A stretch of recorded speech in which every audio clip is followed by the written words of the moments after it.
el entrepiso que se adapta a todo tipo de estructura, presenta En la Hora de la Verdad, a través de Radio Red, hoy en la historia.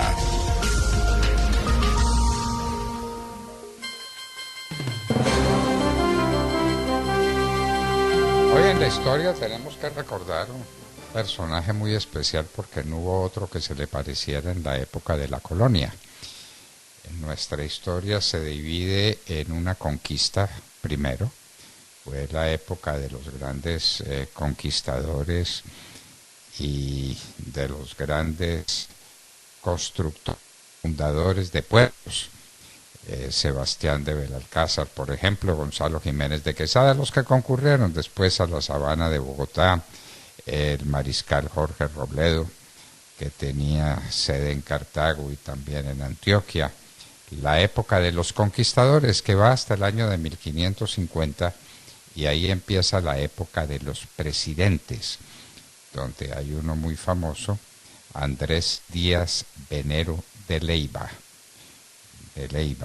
Andrés Díaz Venero de Leyva fue tal vez el más eficaz y el más notable de los presidentes que tuvo el régimen colonial español. Después viene la época de los virreyes, y en esa época de los virreyes algunos sobresalen, como por ejemplo el virrey Eslava, que tuvo que enfrentar la invasión de Inglaterra a Cartagena y se trasladó a Cartagena para dirigir la defensa de la ciudad en contra de la gigantesca armada inglesa que quería derrotar a España, que era la potencia mundial en esa materia.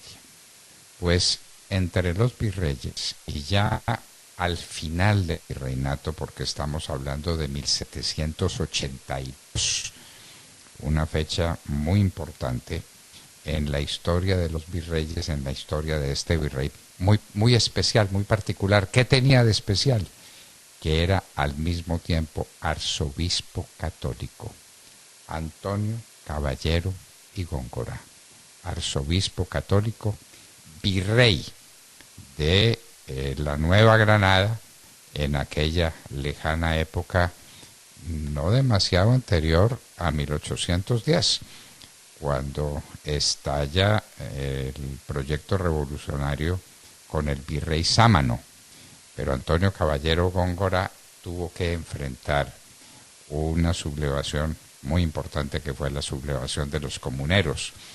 Hay un libro fundamental sobre la revuelta de los comuneros, que es de Germán Arciniegas, que se llama precisamente Los Comuneros. También Duarte French, si mi memoria no me falla, escribió sobre los comuneros, o una revuelta que se inicia en Santander por los impuestos excesivos, que se extiende después y que produce una oleada de indignación que iba a llegar a una Bogotá prácticamente indefensa, pero sale a recibirlos y a contenerlos y a tranquilizarlos y a prometerles que se escucharán sus voces y que se atenderán sus reclamos.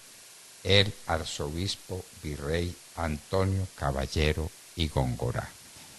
Antonio Caballero y Góngora sale, se reúne en la ciudad, pues que era entonces el pueblecito de Zipaquirá, se reúne con los comuneros, les hace toda clase de protestas y, convencidos de la palabra del arzobispo, regresan a sus casas, deshaciéndose ese movimiento que de otras maneras hubiera tenido unas consecuencias muy grandes dentro de la escasa estabilidad política que le podía dar España a estas regiones en momentos tan difíciles en la historia española.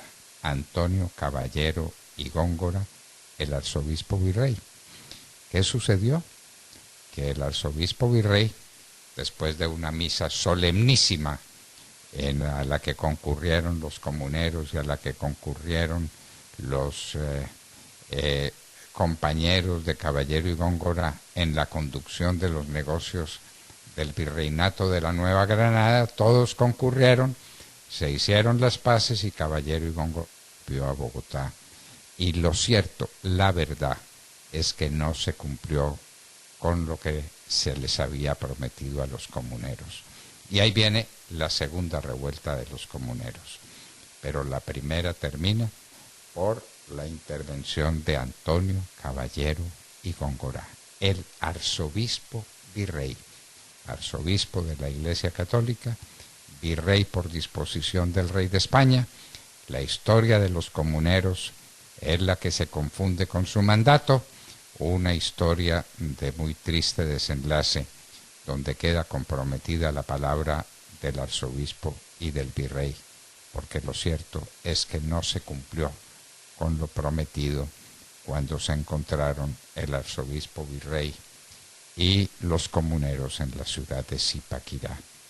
Así pues, queridos amigos, estamos recordando al único arzobispo y al mismo tiempo virrey, el único sacerdote que fue virrey al mismo tiempo en toda la época de la colonia, en la parte del virreinato, después de la presidencia de Venero de Leyva, de Antonio González, de los demás presidentes, que vinieron los virreyes, uno de los cuales, el más particular de todos ellos, porque al mismo tiempo era arzobispo de la Iglesia Católica, es a quien estamos recordando, Antonio Caballero y Góngora. Hoy en la historia de la hora de la verdad, 9 de la mañana, 1 minuto. La familia Ramírez duerme tranquila porque su techo está bien hecho. Bien hecho como las cubiertas Acesco. Por su doble capa protectora, son ultra resistentes a la corrosión y al paso del tiempo. Para que tu techo quede bien hecho, exige calidad Acesco.